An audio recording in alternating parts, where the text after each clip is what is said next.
We're all living our own hero's journey, and it simplifies down to these 3 steps.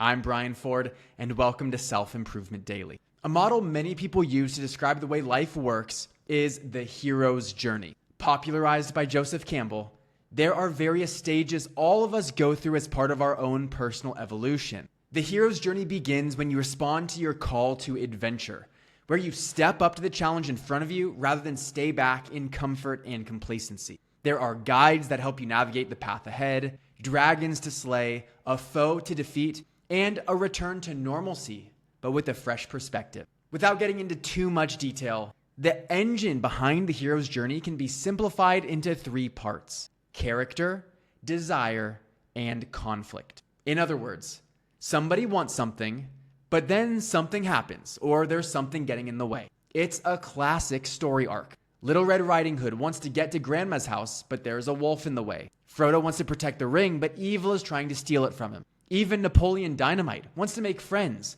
but his quirkiness and social skills make it difficult. It's a dynamic that happens in macro and micro ways, and it's woven into every area of our lives. The only thing keeping us from having what we want is the resistance in between. And in our own ways, we're each on a quest within our own hero's journey. You want to get into better shape, but you have bad habits. You want to double your business, but you don't know how to market yourself. You want to be more focused throughout the day, but you get bombarded with distractions. While it's great and validating to get what you desire, the hero's journey is a cycle. There will always be a next step to courageously step forward into. That's why the real purpose of it all is to support your growth as a person. And that's why you're always exactly where you need to be. Because whatever lies ahead for you